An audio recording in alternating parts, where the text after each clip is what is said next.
Hey, y'all, let me tell you about Mochi.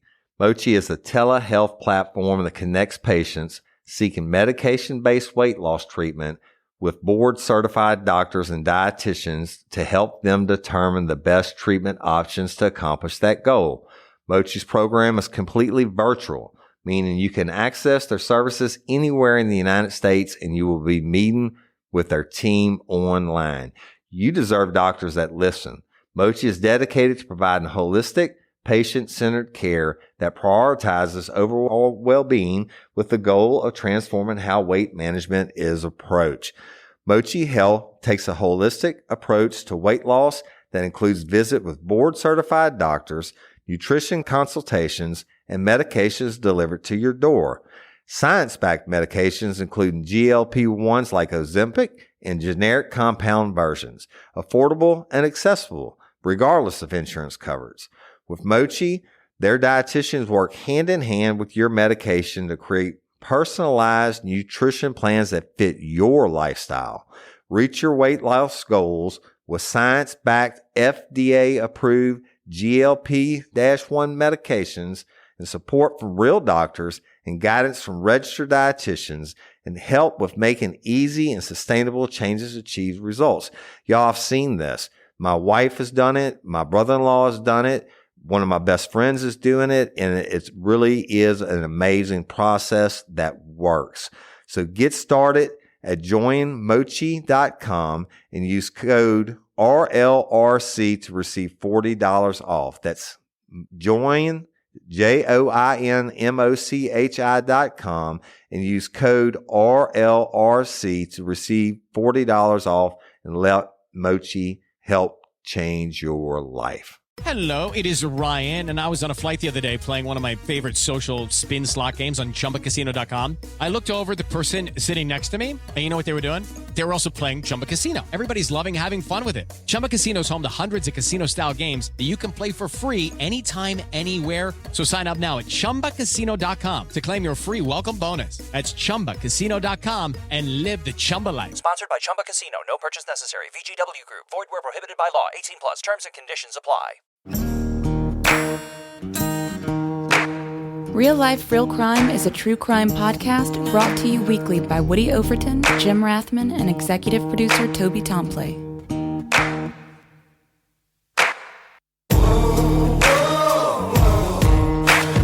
have the right to remain silent.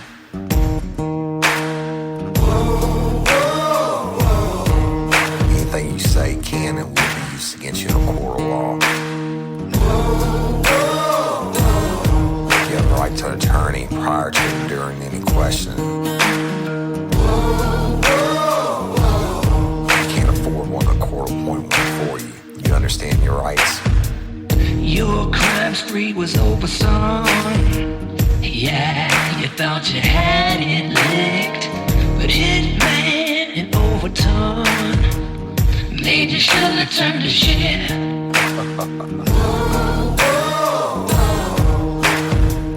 Get ready, you're gonna do time. Real life, real crime. Warning. This episode of Real Life, Real Crime, the podcast, will contain descriptions of acts of violence or that are of a sexual nature. It should be for people that are 18 years or older. Heed my warning, people. Jim and I did not get the facts of these cases off of the internet or from some television show. The facts we're retelling you were presented to us by the victims of the crimes or the perpetrators who committed the crimes against the victims. My description of the crime scenes are what I saw with my own two eyes.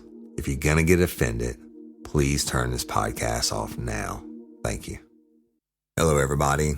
Welcome to this episode of Real Life, Real Crime, the podcast. And always, I'm your host, Woody Overton. Today, we'll be bringing you another old school story, and the name of it is Private Dancer. So listen, parts of the story are going to be very graphic, and then y'all, heed my warning, people.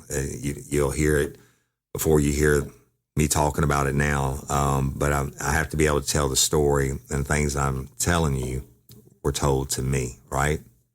So here we go. In 2006, I was working as a detective with the Livingston Parish Sheriff's Office, and my partner was Detective Brian Paul Smith. And I got to give you a little history on Brian Paul and I. I'm not from Livingston Parish, and I didn't start my law enforcement career in Livingston Parish, and I started another agency. But when I went to the police academy at LSU, or Louisiana State University, I met a guy named Brian Paul Smith. I call him BP. Let me describe Brian to you. He's probably about 5'11" or something like that. Real thick, real muscular, real athletic, good looking dude. Always had a smile on his face. Just was a real cool cat, right? And we hit it off kind of from the beginning in the police academy. And he was always joking, had a smile on his face. And you could tell he was like the cool kid from high school, but the cool kid that was cool with everybody, right? Not in a clique. Just a good, solid, down-to-earth guy, genuinely likes people. And so we hit it off from the beginning. Now, before I went to the Livingston Parish Sheriff's Office, I had taken a job with New Orleans Police Department. But at the time, when I went through the New Orleans Police Department application process, I was working the Southeastern Louisiana University Police Department. And we were working like most uniformed officers. We were working 2 days on, 2 days off, 3 days on, 2 days off, then 3 days off. Basically, you work 14 days a month. But as my side business, I had my private investigator's license. And so naturally, I couldn't work every day, but I had all cops that worked for me on their days off doing investigations. And one of them happened to work for Livingston Parish Sheriff's Office. And he's a real cool guy, Adam Rice, who lives in Atlanta now, I think. But Adam kept saying, man, you got to come meet Willie Grays, who's the sheriff of Livingston at the time. You got to come meet Willie Grays. I'm telling you, you want to come work here. I'm like, dude, I'm not going to work at Livingston Parish. At the time, Livingston Parish was the butt of all the jokes. There was nothing industry-wise and just really rural and country and all that. And it was kind of the stepchild to East Baton Rouge at the time and Ascension Parish, the parishes that surround it. I'm like, dude, I'm not going to work there. And he's like, I'm telling you, man, come meet Willie Grays. So at the last second, about 2 days before I went to NOPD, I was over at Adam's house. He took me to the courthouse and he brought me in to meet Willie Grays. And I sat down and I talked to the man for almost an hour. And 98.5% of what I do for a living is read people. And I loved him. I fell in love with him right away. And he said, you need to come work for me, son. He said, the pay may not be the best, and it's not going to be as good as it is in New Orleans. He said, but you will always have the best equipment and the best training. And he said, I want you to come work for me. I asked him about leaving a civil service job, to go to be an at-will employee, which sheriff's officers are. And he said, you don't need a union, police union, or civil service. I am your police union, civil service. I will take care of you like you're my own family. And guess what? I took the job, and I told him yes before I left that day. Fast forward, my first day to report to work for the sheriff's office, I had to go do some paperwork at the courthouse where the sheriff's office was. But then they sent me to the firing range / training center. And I knew nobody, y'all. Adam Rice worked in like the civil division. And I knew none of these deputies worked the road. I wasn't from there. And I show up and I walk into the training center and the SWAT team is in there practicing, some different maneuvers. And who do I see? Brian Paul Smith. And remember, he's swole up, muscle dude, and he sees me and he cuts right out in the middle of the practice and came up and gave me a big hug and big smile. He said, man, call me Hollis. Hollis, I heard you coming and damn glad to have you here. And we picked up a relationship instantly, right? And we ended up being on the same shift together on the east side. So we literally cut our teeth. There's a million stories in uniform patrol, and we've been through it together, the thick and the thin. And I'm going to tell you something, again, and when I was my most fit as a young man, I wouldn't want to fight this dude, because I'm not saying I've seen it happen, but I know he could knock out a much larger man with a single punch, knock him out cold. He was a bad dude. You didn't want to piss him off, but he's like me. It takes a whole lot to piss him off. But anyway, so we worked the street together, and he's from Livingston Parish, born and raised from Albany, and he made detective, I don't know, 6 months or so before I did, and then I made detective, and he was being trained under Detective Robert Ardon. He's a character, great guy, love him to death. Robert, if you're listening, love you, learned a lot from you. And I came up under Chucky Watts, and who I call dear old dad, another great guy, great law enforcement professional, and a hell of a homicide investigator. But it wasn't long before the powers that be put Brian Paul Smith and I together as partners. Now, you got two young thoroughbreds back then, we were, and so they kind of let us run free. Norris Hull was the chief of detectives, and sometimes we got in trouble, and sometimes we may have been a little overeager. we didn't do anything that outrageous, I guess, but we learned from our mistakes and went on. But we were a kick-ass detective partner team, and you know, I'm going to be telling you some of the best stories in the future. But back to it. This time, it was March of 2006. We had the weekend, Brian Paul and I did. Now, the detectives, we didn't have that many. We had like 8 general detectives, and you covered everything from a theft of a garbage can to homicide. And on the weekends, you and your partner covered it. One of you covered the day shift, and one of you covered the night shift, and you didn't call the other one out unless it was some serious sugar turn to shit, right? Blood hit the ground. And Brian and I rotated that out every other time we went on nights. And he was on nights, and I was on the day part. And he called me early in the morning hours of Saturday morning. I think it was a really late Friday night, probably about 2 o'clock, 2:30 in the morning. And he said, and he called me, and I knew shit was going down, right? And so he calls and he says, "Hey, Hoss, I need you to get over here. We got a shooting." I said, "What is it?" And he said, "Well, they're saying it's an attempted suicide." He said, "But something's not right, and I need you to come on down." And not a problem. I didn't live probably 10 minutes from where he was. So I got dressed, and I rolled out, went down to this brand new apartment complex in Denham Springs, very high end, gated community, et cetera. Pull up to the location, and I see Brian Paul outside with a white male and a couple of the uniform patrol guys that were outside.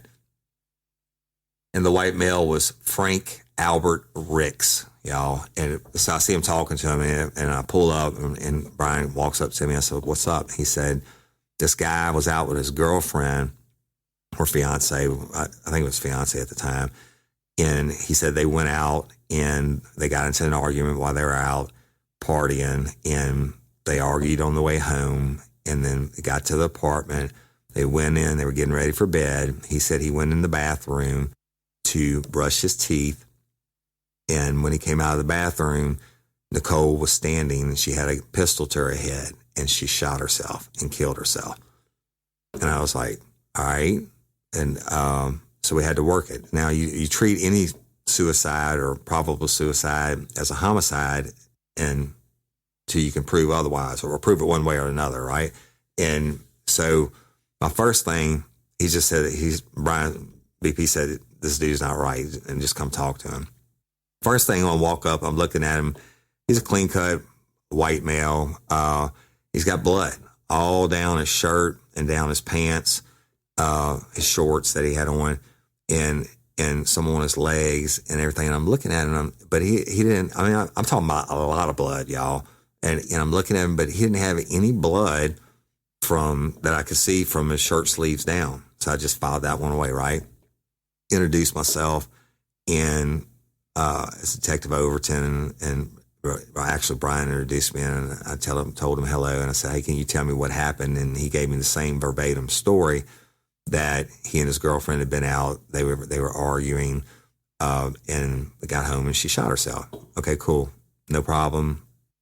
Except for I noticed his pupils were extremely dilated. And then while he was talking to me, he kept sniffing. And he's very excited, y'all. His demeanor was naturally so. Anybody would have been excited if you just witnessed your loved one shooting themselves, but this was kind of an erratic behavior side. Now, he knew what he was doing. He knew he spoke coherently, but I knew, I saw his pupils, I saw the sniffling, et cetera.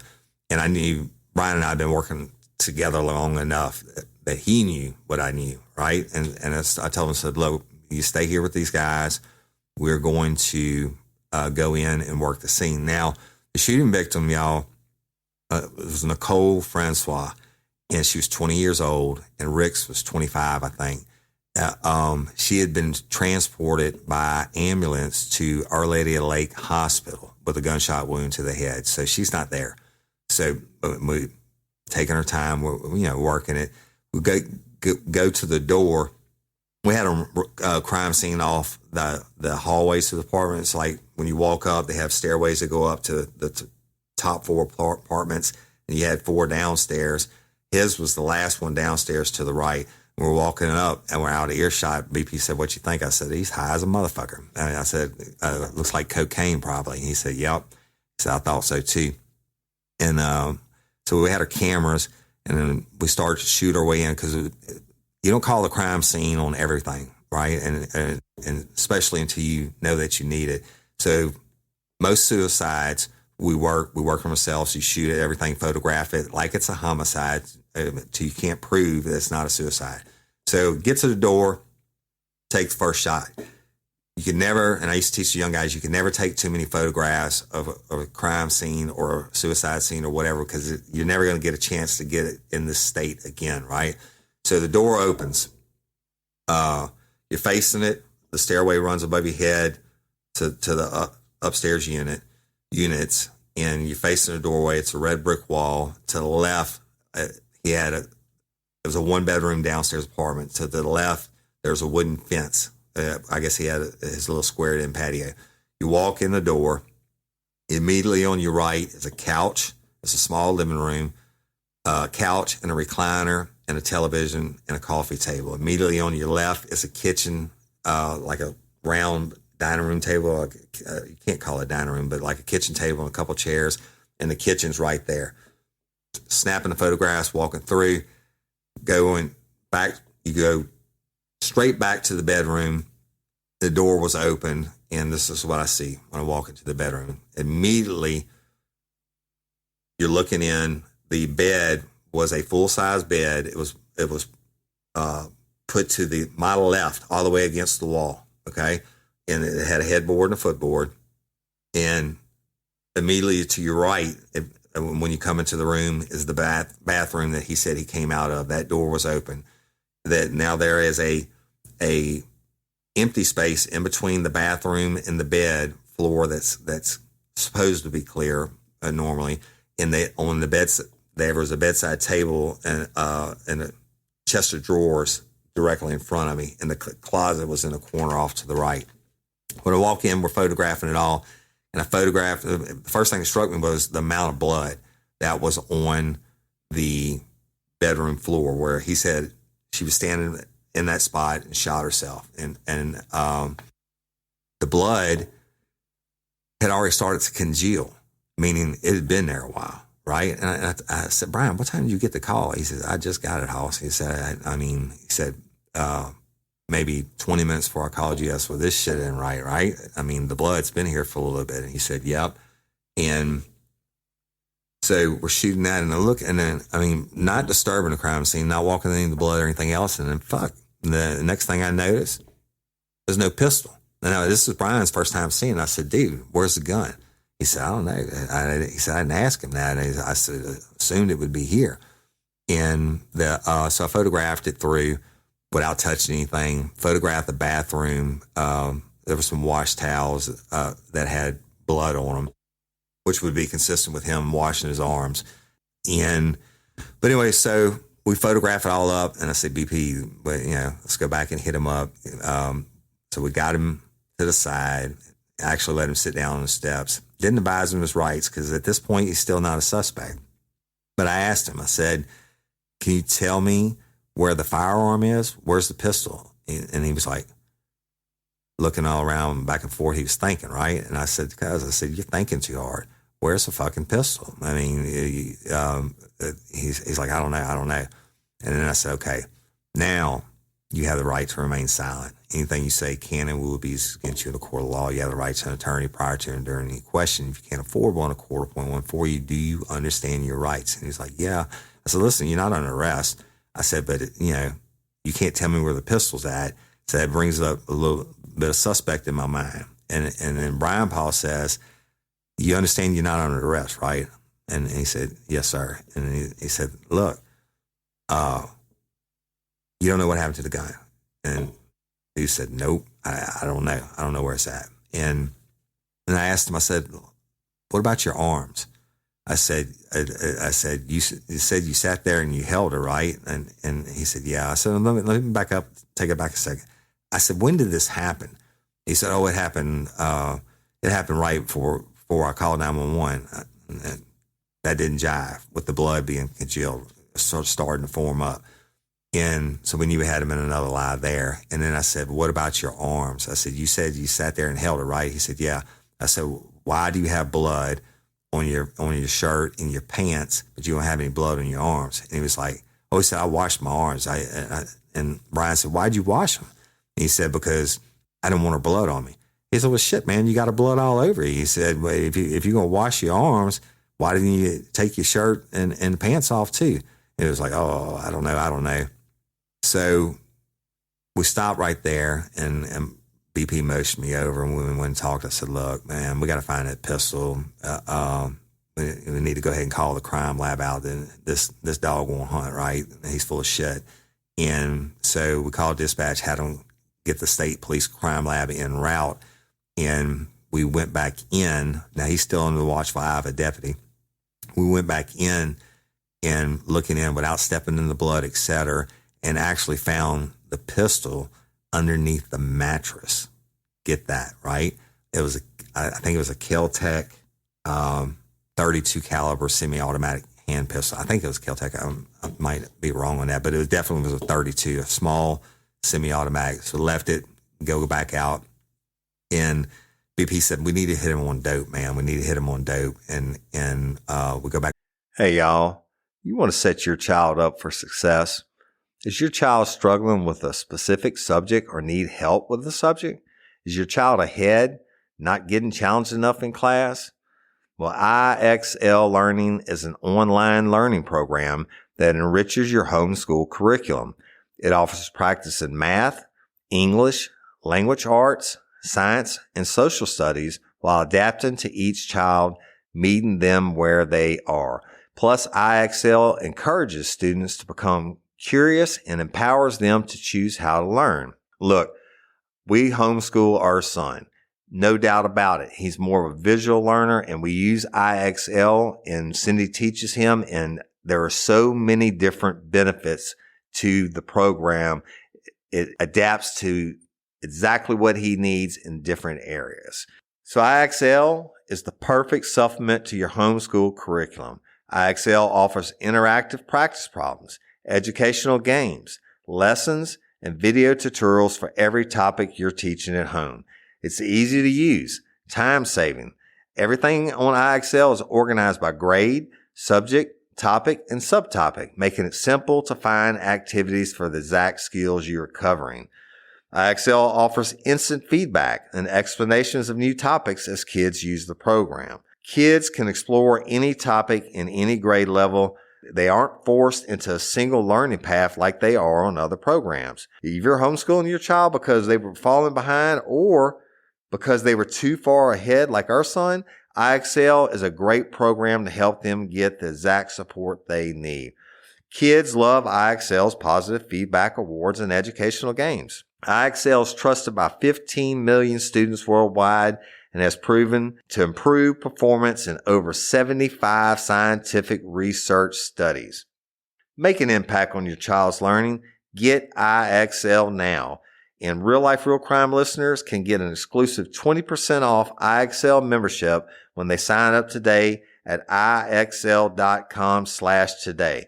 Visit IXL.com/today to get the most effective learning program out there at the best price. And don't forget, Real Life Real Crime listeners get 20% off. Y'all, we really do use this product, and it's been a godsend. Spark something uncommon this holiday with just the right gift from Uncommon Goods. The busy holiday season is here, and Uncommon Goods makes it less stressful with incredible hand-picked gifts for everyone on your list, all in one spot. Gifts that spark joy, wonder, delight, and that's exactly what I wanted feeling. Hey, y'all, I ordered a super cool piece. It's a candle with a sculpture of LSU's Tiger Stadium on top of it. And each officially licensed laser-cut wooden replica features up to 4 layers of detail, creating a bird's eye view of a specific football field, seating section, and more. And every label includes your stadium's name, the team's logo, and school location. And it has a coconut, soy, vegan wax infused with sandalwood smell that creates tailgates and touchdown scent profile, reminiscent of game day. It's invigorating like fresh cut grass and nostalgic like smoke from a pre-game grill, and calming like the crisp autumn air of a new semester on campus. Y'all, I love it. I have it at the base of my TV, and I'm ready to watch the Tigers play on Saturday night, right? Uncommon Goods. Look, when you shop at Uncommon Goods, you're supporting artists and small independent businesses. And many of their handcrafted products are made in small batches. So shop now before they sell out this holiday season. Uncommon Goods looks for products that are high quality, unique, and often handmade or made in the U.S. They have the most meaningful, out-of-the-ordinary gifts anywhere. They even have gifts you can personalize. From holiday hosts and hostess gift to the coolest finds for kids, to hits for everyone from the book lovers to diehard sports fans. Uncommon Goods has something for everyone, not the same old selections you can just find anywhere. And with every purchase you make at Uncommon Goods, they give $1 to a nonprofit partner of your choice. They've donated more than $3 million to date. So to get 15% off your next gift, go to uncommongoods.com/RLRC. That's uncommongoods.com/RLRC for 15% off. Don't miss out on this limited time offer. Uncommon Goods, we're all out of the ordinary. Cal talked to him again, under arrest, didn't tell him about finding the pistol, didn't question him about that at the time, and said, hey, man, tell us about what happened tonight. You said y'all were out and you got in a fight. Where were you? And he told us where they were at, and they got in a fight, et cetera, and coming home. I said, okay, what vehicle were you in? He said, we're in the only vehicle we have. It's my car. I said, which one? And he pointed to, I think it was a red sports car in the parking lot. And I said, has anybody been in that car since you got home? He said, no, I've got the only set of keys. I said, is there anything illegal in your car? I said, any narcotics, firearms, bazookas, tanks, dead bodies, whatever. And he was like, not that I know of. And I looked at Brian Paul, and he looked at me. Every single time I've ever asked anyone, is there anything illegal in your vehicle? And they say, not that I know of. You guarantee they got the shit. They got the goods, right? So now I had to get him permission to search the car. And I was like, look, and you don't mind signing a consent for us to search your car? And he's like, why you want to search my car? I said, because now, we have a potential crime scene. Like I told you, we have to treat this as a homicide until we can prove different, right? And until we can prove it's a suicide. I said, I just need to make sure there's no blood in the car or anything, that maybe she was beating up on you or something. I said, you can give permission or not. And he hesitated. Brian said, listen, Hoss. And then he flipped that Brian Paul face on, that stern look, and you don't want to fuck with him, I'm telling you. And Brian said, we do it the easy way or the hard way. We certainly get a search warrant for this car. You can sit here all night while we get to the judge, et cetera, or you can freely and voluntarily sign it over. One way is going to take a whole lot more of your time. We get paid either way. And the guy was like, he's still sniffing and kind of bouncing around a little bit, right? And he said, well, I'll sign it. I don't care. I'll sign it. And so he signed it, and we had the deputies watching him. We opened the car, and Brian Paul recovered a Kimber 1911 45 semi-automatic from, I think it was under the driver's seat, and I found a large bag of powder cocaine. I'm not talking about for personal use. I'm talking about it could have been cut up for distribution in the console of the car. It's kind of hidden like behind a little plate. And so I got out and asked him, said, is this yours? And he said, nope, don't know anything about it. And I said, well, you're fucking under arrest for it because you told us nobody else had the car. Certainly had probable cause to arrest him. So we arrested him for carrying a firearm with a controlled dangerous substance and possession with intent to distribute a controlled dangerous substance, being cocaine. Now, we weren't really there looking for dope charges, y'all, but we knew this case was going to be much bigger than what it was, and we needed to hold him, and it wasn't illegal. I mean, the probable cause 50% plus one, and we had it. And then he said nobody else had been in the car. Therefore he had the keys to the car. It's in his possession. So we hooked him and booked him, or actually we hooked him and had one of the uniformed deputies take him to the jail and put him in the booking room. Meanwhile, the crime lab comes and works the scene. The pistol is recovered, and evidently it was going to be a contact wound on the victim because the pistol had what we call blowback in the barrel. Now, blowback is when you put a weapon to somebody, whether in the front of the head or the side of the head, and it's making contact, when the bullet ejects from the barrel with the fire and the gunpowder, it actually tears the skin, the force of the barrel, and it tears the skin. And what it does, it not only leaves the round hole where the barrel is, if there's a sight on the front of the weapon, it makes it tear. It leaves an identical tear for what the barrel is, which means it was a touch contact wound. Now, if it had been a little bit further away, there would have been no skin and bone matter that came back into the gun. So what I'm telling you is, if you got a contact wound that goes off, the explosion goes inside of your head, but some of it blows back out. That's why they call it blowback, and it blows into the barrel. Okay. Crime scene's process. It's late now. I mean, it's like early morning hours. Sun is coming up. We still got to go to the hospital and find out about the victim. So we go to Our Lady of the Lake, and I'll never forget it. We always had to badge in, sign in, and she had already been moved to ICU. She wasn't in the emergency room. We went up there and talked to the ICU doctor that was on, and he said, absolutely, she's dead. She's on life support now. I guess they were trying to look at maybe doing organ donor or whatever, because she was young, really, really pretty girl, 20 years old. The pictures I saw in the apartment, you could tell she was pretty, because when we got in to see her in the ICU, there was no lights on, just the blue light above the bed, and her whole head was wrapped. They had tried to go in, but they realized she was brain dead, and she was still in the life support. And of course, I guess they were contacting the family members and maybe wanting to get their last goodbyes. And she had a significant sized family. But I'm looking at her, and I'm thinking, shit, how sad it is. But because when someone is shot that close up, it just messes everything up, right? It really distorts your features. You don't even look human because the force of all the fractured skull and everything, and your face swelling and all that contained. She just looked like I don't know, it was bad. And her head's wrapped in the white stuff, and then she's hooked up to all the machines, the breathing machines, and the little thing doing the beep beep on her heart. But the doc said absolutely she's dead. It's just a matter of time. So we leave. We found out from questioning him that the place that they went to was a strip club. And now this is where I'm going to kind of get graphic on some stuff, and let me explain to you.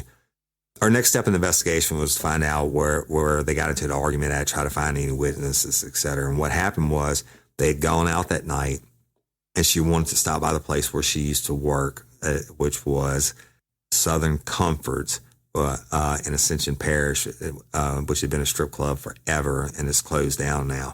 And I say strip club, and I'm going to define that for you.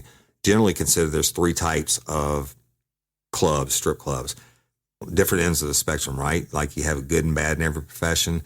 On the very top high end of the, whatever you want to call it, clubs, the exotic dancers, the private dancers, whatever, we have what we call the gentlemen's clubs. And these are the clubs where they charge like $30 to get in. Everybody's wearing suits and ties, and it's $30 a drink. And you have all the top performers from around the world, the class acts doing their performances, et cetera. And it's really high-end, upscale, bouncer every 2 feet. I'm just the best of the best, right? And then on the other side, the opposite end of the spectrum, you have, and don't take offense, people, I'm just telling you what the terminology is, what they call titty bars. And then it's TIDDY is a street term, titty bar, not titty, common spelling. The titty bar is just short of a whorehouse, all right? And these are the nastiest places you ever been. And I'm going to tell you about another homicide I worked, that actually Brian Paul and I worked together, where we had to go to a titty bar. And then you walked in this place, the stage was set up on cinder blocks, and it had a piece of plywood was the stage, okay? And it was concrete floors. It looked like a gun and knife club. When you went in the door, if you didn't have a gun and a knife, they should have issued you one, right? I'm talking about a rough fucking place. And we had to interview somebody there that night, but it led to another interview with a girl, and this will always stick in my mind. Another interview with a girl who used to work there, that homicide did. And she told me, I asked her about working there. She said, oh, that night we went in, the dancer that was on the stage had to be at least 8 months pregnant.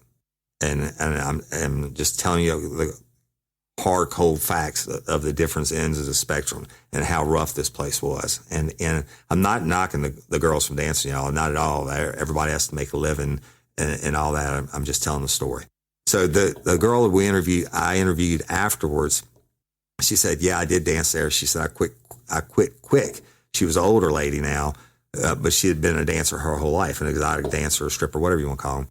And I said, why'd you quit? She said, because if you wasn't sucking dick and when you were giving private dances in the back room, you wasn't sucking dick for $10, you wasn't making a dime. I was like, what? And she said, yes. She said they had little cubicles in the back with a curtain on it, and you were expected to go back there and perform prostitution. She said, as a matter of fact, there was a spit bucket on the side of the chair. And I was like, fuck, I wouldn't want to be the one to have to clean those out at the end of the night, right? But Southern Comfort, where we're going to, was in the middle.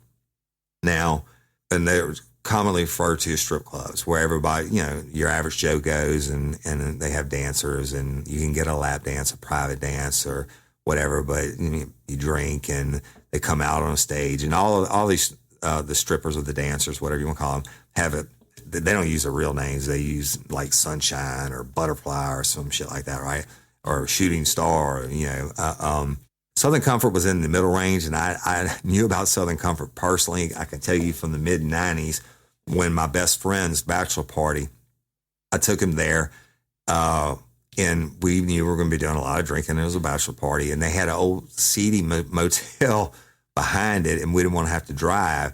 I say directly behind it had like 15 rooms, and we went in to get the room, and it was the Auburn, Alabama game. They call it the Iron Bowl, and I remember this clearly because if Auburn beat Alabama, then LSU was going to get to go to whatever bowl it was that year for the first time. I think it was the Peach Bowl or something.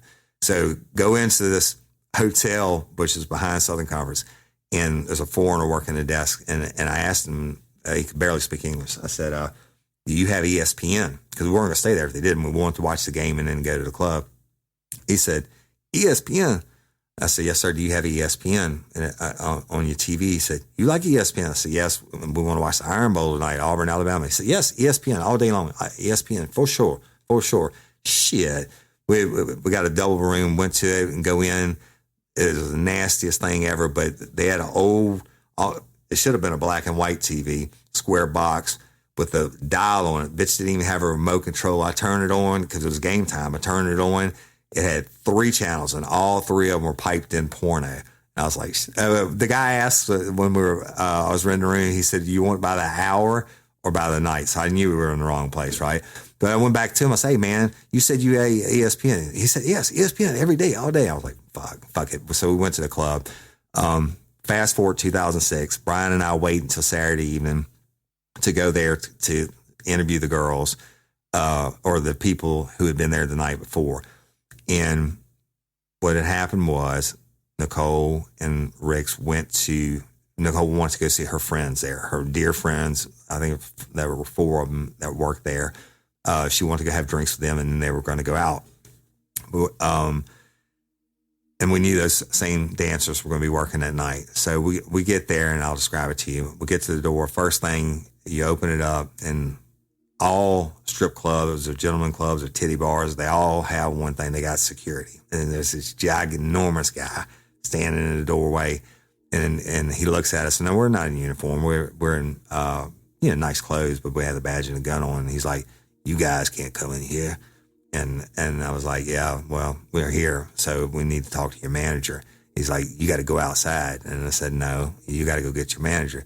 He said, "I'm telling you, go outside." And Brian Paul, it won't piss him off. And Brian Paul gave him that, he flipped that switch, gave him that VP stare and said, "Listen here, Hoss, we can easy way or the hard way. We can call Ascension Parish Sheriff's Office out here, and we can treat this as a crime scene. We were having to hear about a probable homicide, treat it as a crime scene, and everybody is going to have to leave the building, and we're going to search everybody before they leave as they come out the door, because they might be carrying potential evidence on them, and you don't want that, do you?" And the dude was like, "No," because generally in the culture, y'all, of these strip clubs, there's a lot of narcotics, right? So BP backed the guy down. He went and got his manager. Manager came out, and he's just as big as a dick. And he was like, you guys can't be in here. And BP said, "Oh, we're going to be here, and you're going to answer our questions, and easy way or the hard way." And the dudes kind of caved and gave in, right? We went back to his little office. But let me tell you about Southern Comfort. You walk in, it's dark, first of all. I mean, barely lit, and it's a small place. And immediately in front of you, you walk in, to your right is the security station. And immediately in front of you is the bar, like a stand-in bar. Immediately to your left, there's a couple little tables, and then there's the stage with chairs all the way around the stage. And behind the stage in the right-hand corner was a DJ booth. And the DJ announced every dancer that was coming out, "Hey, y'all, Sunshine's taking the stage next. Give it up for Sunshine," and played whatever song was. And they do the strip, and usually a couple songs, and get tipped. It was a small stage. It had one brass pole on it, some mirrors behind it. You go to your right, there's a couple more tables, which I don't even know why they were there, because you couldn't see the stage from those tables. But so we walk in, we hang that right, we go back to the back corner of the bar, and that's where the manager's office was. We go in, told him who we were, and asked him, he said, "You know Nicole Francois?" I said, "Yeah, I know her. She's, used to be here." And I said, I'm looking up behind his desk, and I see these monitors. I said, "Hey, man, your monitors, you got your tapes from last night?" He said, "Nope." And he reached over and he punched his finger in the VHS. That's how old it was, the VHS recorder. He said, we don't even run the tapes. I said, "Yeah, I highly doubt that." I said, "You knew we were coming." I said, "You knew about Nicole getting shot last night?" And he said, "Yeah." I said, "So you knew we were coming, so you pull your shit," and I get that. I said, "But here's the deal. We're not here behind any fucking dope. We're not here behind any prostitution or anything you may have going on, you getting a cut of or whatever." No, this guy had tats and shit on. He looked like he's fresh out of prison anyway. And I said, "We're not here behind that bullshit." I said, "We're here to find out what happened here last night." I said, "If you want us out of your hair, cooperate, you answer our questions, and then you get those girls who were there, who witnessed it, answer their questions, and we'll move on." And he backed down. But he said, yeah, he said that Nicole and her boyfriend had come in the night before, and they started partying with Frank Ricks. They started partying with the girls on the far side. So when you're facing the stage, a couple of little tables to the left, and I told you about the ones around, but there was actually a bench along the back wall to the DJ booth. And he said they were sitting there, they were partying, they were drinking. Well, I'm sure there was some other shit going on, right? But he said they were having a good time until Nicole decided to get on the stage and dance one more time. And he said she got on the stage and started to dance, and Rick got insanely jealous and ended up pulling her off the stage, and he had security bounce him out of the house. That was his statement, and it wasn't very forthcoming. So we had him, told him, to go outside, get the girls who were here. He said they were all there. It was the same girls dancing that night. So go outside and bring them to us one by one, and you can't be in here when we talk to them. So he did, and kind of sum it up for you. Each one of the girls that were dancers there, they'd known Nicole for a long time, and some of them were like besties, right? And they all said the same story. They said that they were having a good time, they were partying hard, and everything was fine until Nicole took the stage to dance with another girl and started stripping, and Rick's lost his shit and pulled her off the stage, and then they got bounced out. But here's the kicker.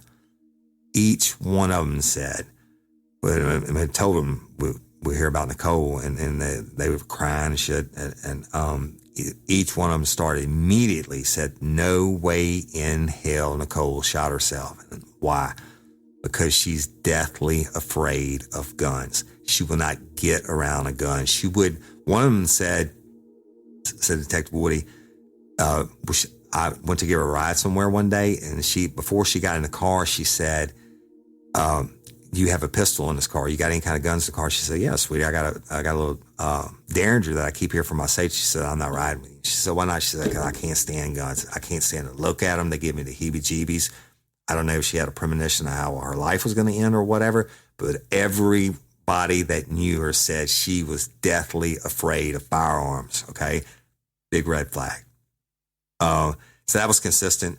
The fight started there. Now, actually, Rick has started dating Nicole when she worked there, and promised her the moon, and you don't have to dance anymore. Come and I'm gonna take care of you and put you up in this nice place, and you don't have to work, you don't have to do anything. And that's what happened. But they also said when the fight started that night, when he was trying to pull off stage, she told them, each one of them said, she told him, I'm breaking up with you. This is fucking it. I'm done with you. I'm breaking up with you. But they got bounced out.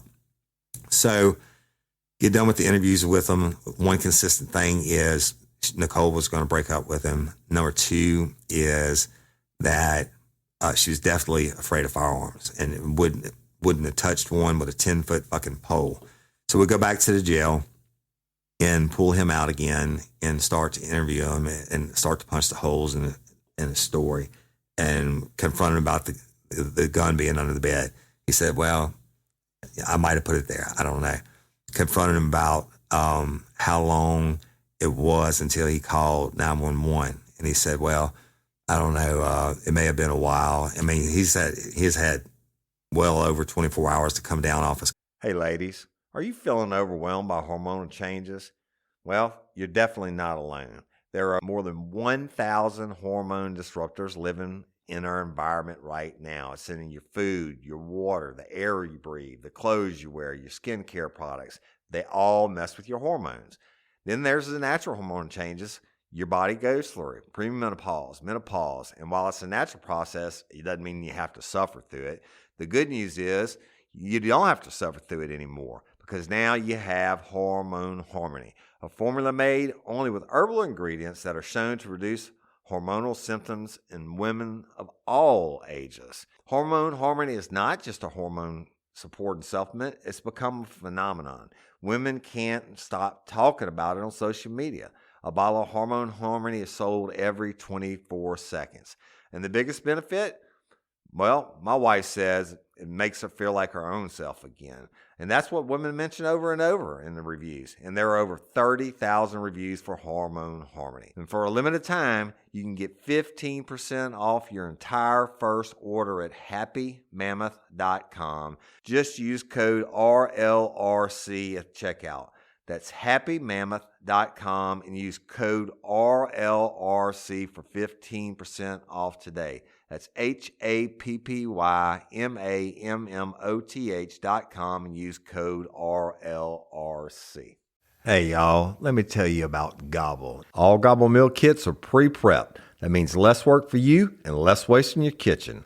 Their meal kits include everything you need so you can save time at the store or just skip that trip entirely. I got the box in and I had 3 different meals. I had a Kung Pao chicken, crispy fish tacos, and a beef bourguignon, however you say it. But let me tell you about the classic beef bourguignon. Look, it came with beef pot roast and a beef broth concentrate, red wine demi-glace, cremini mushrooms, cipollone onions, mashed potatoes, baby carrots, and rosemary thyme butter. It was so easy to make. Literally like 15 minutes it took Cindy. And let me tell you something, all the dishes were fire, but this thing was like a taste explosion in my mouth. It's just unreal. We've got to spend more time together and more time doing the things we love because everything came in this one single box right to my door. So see what a difference Gobble will make for your household.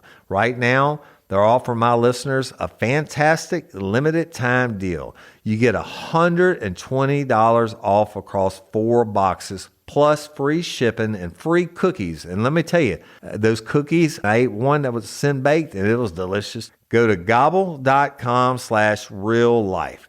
That's GOBBLE.com/real life for $120 off your first 4 boxes. This offer is not available on the home site, so don't miss out. This is genius. It's taste explosions in your mouth like you never had. Cocaine, and he's thinking clearly for sure now, right?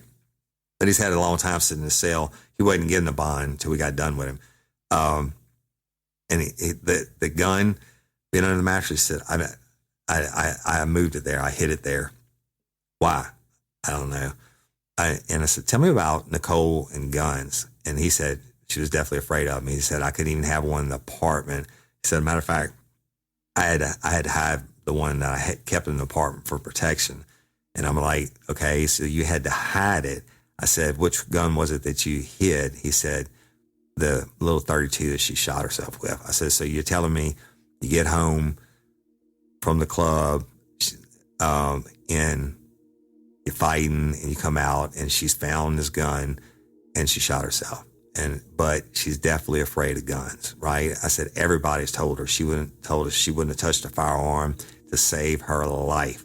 But you're telling me she picked up this pistol and smoked herself. He was like kind of being quiet. And BP was wearing him out too on the questions, y'all. BP wore him about washing his arms and the clothes again. Now we're recording we have good shit to work off of, so we're recording him to use for trial. And BP's hitting him about him washing himself. And yeah, when we went to the hospital, we couldn't do a gunshot residue trace test on her hands because she had that yellow iodine stuff all over her. Because she came in, she was covered with blood, and that's how they cleaned her off with that stuff. And the doctor said there's no sense it would kill it. But we did do a GSR on his hands, or the crime lab did it, and that came back negative at a later date because he had washed his shit off. When we started to confront him about what actually happened, why they were fighting, and I said, you got jealous when she got up on the stage and started dancing with that other girl, and he was like, just kind of clammed up, wasn't saying too much. And I said, did she or did she not tell you that she was going to break it off with you? He didn't answer. And Brian Paul said, hey, Hoss, you think it was some fucking dumbass redneck country detectives? I mean, you need to tell the truth. You need to tell what the deal is because we got your ass. He said, now it's just a question of how hard we have you. You can help yourself or not, right? And then he just kind of shut up. And so we had him on, we have the witnesses that see him get into her with her at the place. He pulled her out of this place, first of all, promised her the moon, put her up, the whole 9 yards, and She wants to go back, to go out before they go out somewhere to eat or whatever. They end up partying. Partying gets a little out of hand. She takes the stage. He loses it, pulls her off in front of God and everybody. She tells him, I'm breaking up with you. When we get home, it's over with, etc.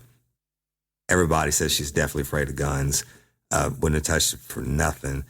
And she goes home and shoots herself. The dog won't hunt. We charged him with 2nd-degree murder. Circumstantial? Well, fuck, it is what it is. And we're not going to let him get away with calling it a suicide.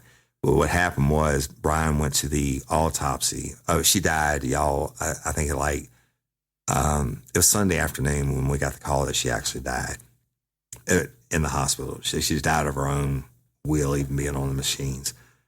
So we didn't both go to autopsies all the time, and I was doing other things. Brian, he reported first on the scene, so he went to the autopsy, and he called me after. He said, definitely contact wound to the head, but not in a position where you would think a person would just put the gun to the side of the head and go it. It appeared to be maybe like they were struggling over the gun, and he forced her down on the ground and shot her in the head.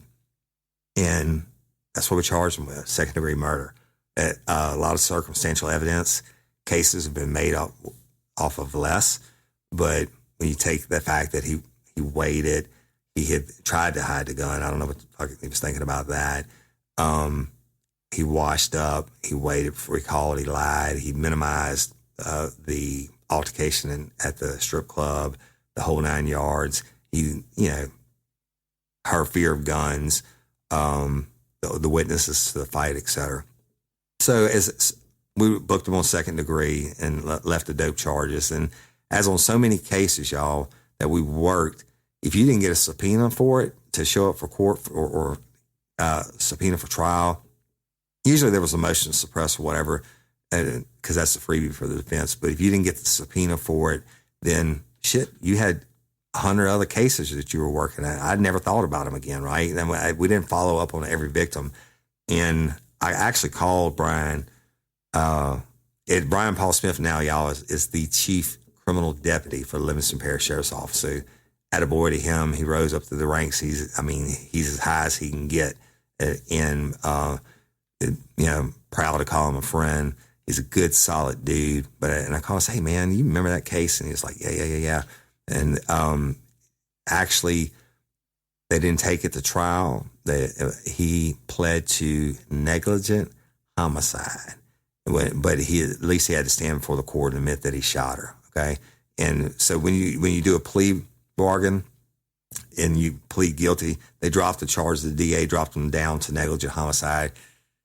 Same reasoning why, there's a lot of circumstantial stuff, but even some of the witnesses, regular people who go to church on Sundays and all that stuff, they may not seen so favorably by dancers or strippers, whatever you want to call them, being the witnesses to the fight and the victim having previously worked there, et cetera. But it is what it is. That's the DA's decision. It's out of her hands. They dropped to negligent homicide. And what negligent homicide means when you show such a lack of care for another person's life that you cause an accident or you cause their death. Usually it's used in like DWI cases and stuff like that, but very rarely on gun cases. But he went to prison and not for a long time, and it'll never bring young 20-year-old Nicole back. And God, prayers and thoughts go out to the family. She was loved by a lot of people. It's a tragic way to end a life, but at least that piece of shit went to prison. And one thing he had to do, as you do on any plea bargain, you can't just get up there and say, I did it. The court makes you stand, in the state of Louisiana, they make you stand up and say what you did. And you commit the act of what you did. And he said that they got home, that she was going to break up with him. They got into an altercation, and he had the gun in his hand. And he accidentally shot her. Well, that's bullshit. But to take it to trial and prove otherwise, whatever. He went to prison. Again, I'm sure, he probably is listening to this podcast now because that was in 2006. I don't think he got more than 5 years. I think the max you can get on negligent homicide is 10 years. Shitty sentence, but at least he had to go to prison, and hopefully he got some prison justice. And he was 25 and she was 20. So, but that's it. Private Dancer, just an old story. So yeah, it's a sad case. Y'all, I'm recording a live video for the Patreon members. I just looked over at the screen. It's a sad case, sad, tragic ending to a life. But just think how sad it would have been if this some bitch would have got away with saying she committed suicide. So I'm proud of that. And not every case is going to be resolved to, a gung-ho detective wanted to be his ass locked away for the rest of his life, which he should have been. But at least he had to admit to her family and to himself that he killed her, and he had to serve time. And hopefully, like I said, he was tossing salads and washing dirty underwear for some big bull on the cell block, because he was a pretty white boy. That's it. I'm going to conclude this episode of Private Dancer, Season 5, Episode 1. And as always, I appreciate and love each and every one of y'all. Please continue to share us and like us. Share Real Life Real Crime on social media. Our Real Life Real Crime Friends, Fan, and Crew private page on Facebook. I asked for people to invite members the other day. We had 360 new members in one day. So you lifers are unbelievable. I love y'all. You make the show what it is. We've grown. Our numbers are phenomenal. We've grown because of y'all. And I really, really, really appreciate you. Each and every one of you. Thank you so much. Like us and share us and whatever, Instagram and Twitter. We have all that good stuff. I don't really know about it, but thank you for listening. And a couple quick updates. One, Barbara Blunt's case. Okay.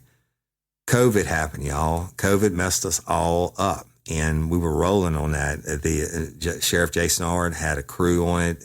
I mean, we were rolling. I'm telling you, those boys were getting it. I was getting it, boots on the ground. And I'm still taking calls. I took a call yesterday about Barbara Blunt's case. But again, now that Louisiana is in phase 2, and we're slowly reopening, we are able to pursue things again. And we're back on it. And we're going to be on it and on it and on it. So please continue to call in your tips. I think I had 3 this week. And I haven't even been asking for them because I couldn't go out and do shit with it. Well, now I can. So y'all, please continue to call in your tips to the hotline, or send it to me at woody@realliferealcrime.com.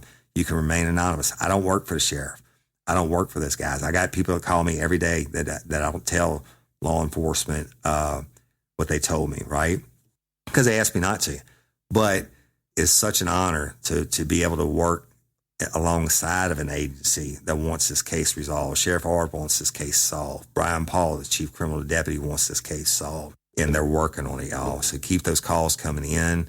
Family members, Barbara Blunt's family members, you better believe we're working on it. All right. Now, Courtney Coco, my sweet dear, if I'm actually recording from home again today, y'all. And if I get up and show you, I'd show you her pictures beside my bed. And I keep her picture on the dashboard of my truck. I also keep Miss Barbara's picture on the dashboard of my truck. So they're always with me, and I'm not giving up on them. Now, Courtney Coco, let's talk about it. Without divulging too much, I want to spend some time on this because it's so important. It's been so long. Y'all know the work that was done on the case. You know the episodes, and including the final episode that I dropped by myself, where I laid it out.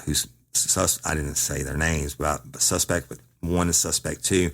But I only told you facts. I didn't go off into motive or speculation about why it was done. I didn't tell you everything I know. I know a shit ton more, okay? And y'all know that back in November, the DA brought in Miss Stephanie and the family. When that family rolls, they roll tight. Stephanie, Miss Anna, I call her Ma, and Lynn and Michelle, they rolled together. They gave me the best case file I've ever seen, better than any police case file when we started. When I started with the boots on the ground in Alexandria, right? That they had every single document for all those years, and it was fantastic. But what I'm telling you is they roll together, and they roll strong. So when they rolled to that meeting in November, and the DA looked them in the face and said, "We're going to make the arrest, et cetera," give me a couple weeks. Miss Stephanie and the family, because they don't make a decision without one another. They're really a tight unit that keeps each other in check, if you will, a system of checks. This is my personal opinion. I hadn't told them this. They play off each other's strengths and weaknesses, right? And they all love Courtney so much. But the DA told him that, and then for you to go all these months and never return a phone call and all that, y'all have heard it talked about 1,000 times. And the APD's been bashed and the DA's been bashed and all that. Well, let me tell you something. Before COVID happened, I had a plan. And right before, a month or so before COVID happened, we went up and did a peaceful demonstration on a cold ass day. It was cold in Alexandria. I had left Lafayette, Louisiana. By the time I got up there, I was in short sleeve shirt. I actually had to borrow Miss Ida's jacket because I was about to die. But we did a peaceful demonstration, and peaceful demonstrations are where you get change. But we didn't get change that day, unfortunately. The DA didn't even come outside to talk to the mama, even though she was calling him, Miss Stephanie. But COVID is winding down, y'all. We have a plan. This is what I need to ask of each of you lifers. When I ask that y'all share that damn crew page, it's important. That number is as big as it is when we put our plan into action. Now, without going into detail, I want to tell you that Miss Stephanie and I talked, and we're 1,000% in agreement. I want to ask this, especially with the way things are in the world today. And this is going to sound crazy to you. The amount of time and energy the lifers have spent blowing up the DA, blowing up APD, all the national news and everything else, it's awesome, y'all. And keep the pressure on them is a great thing. But I'm telling you, I'm asking you, and I'm asking on behalf of Miss Stephanie, let's just for the next couple of weeks, give me 2 weeks, and the anger and the resentment and everything that you feel, let's turn that into prayers, okay? And I don't care if who you believe in or don't believe in. And if you don't believe in God, then turn it into good vibes and will for APD to make the arrest, okay? And let's watch what happens. Let's to take the anger. And in the beginning, when APD took the case, I know some lifers were bringing them donuts and shit, right? And so because everybody's excited. I know there are more great cops or more good cops than there are bad cops. And I know, and I believe in my heart in justice. And I know justice for Courtney Coco is coming. And I'm asking on behalf of Miss Stephanie and myself, even if you don't want to pray for them, lay off of them for a couple of weeks. Okay. And then I'm smiling, and the Patreon members can see me smiling on the video, but I'm smiling because I got goosebumps. Let's lay off of them, and let's give Chief King some support. Let's give Detective Tanner some support mentally, if not physically or whatever. Just send them good thoughts or your prayers. And me, I'm a praying man, and I'm gonna pray that they conclude this case, that God provides them whatever it is that they think it is that they need to conclude this case, and y'all watch what happens, okay? And then on top of that, the plan that we have set up to go into motion, I'm gonna give it these next couple of weeks until it'll be 2 weeks from this Friday when the state of Louisiana, hopefully, it should go into phase 3 and everything's reopened, and we absolutely going to blow Coco out of the water, okay? So just because the mama's asking you and I'm asking you, let's flip the script. Let's throw them a little support, and let's believe that there are still good people out there that are going to do their jobs. And I'm talking about specifically Chief King and Detective Tanner. So I can't give you more than that now. I can't tell you what I know, but tell you that I love you and I appreciate you. And for Miss Barbara Blunt and for Courtney Coco, we're coming for justice, baby. Okay. And look, all the rest of your fans that send me your cases of your loved ones, y'all, there's so many people that are hurting on these cold cases that just absolutely got screwed and for whatever reason it may be. I promise you, y'all can send them to me, Woody@realliferealcrime.com. I have them all filed away. Can't work them all at one time, y'all. I can't do everything at one time. I will read them, and when God provides me with the time and the financial means to, we're going to take on the next case. All right, I'm going to get with it and do what it does. But meanwhile, Barbara Blunt, keep your tips coming in. Courtney Coco, send some positive thoughts and love to those people that they close it out. And then when I can, in 2 weeks, we'll tell you what the plan of action is. But hopefully we won't have to go to a plan of action. And that's what I'm expecting. So thank y'all. The Patreon members are showing support for my statement and for Miss Stephanie's request. So too much else, y'all. I love you and appreciate you. We're moving forward. Change happens, y'all, in every phase of life. To people, things change, organizations change has to come about. We'll keep you posted on things that as I'm available to or as I can, and I'll update you about everything Real Life Real Crime as soon as I can. If I'm not updating you about something yet, it's just because I can't. So I love you. Enough of me rambling on. I don't know what else to say. Thank y'all for letting me tell you stories. Thank you for sitting around and listening to me. I appreciate it. I'm smiling ear to ear. I love y'all. Leave us a review if you get a chance on iTunes. Invite people to join the crew. That's important. And I'm Woody Overton, your host of Real Life, Real Crime, the podcast. And until next time, or ever, don't let me catch you down on Murder Bayou. Peace. Get ready, you're gonna do time. Real life, real crime. Real Life, Real Crime is a true crime podcast brought to you weekly by Woody Overton, Jim Rathman, and executive producer Toby Tomplay.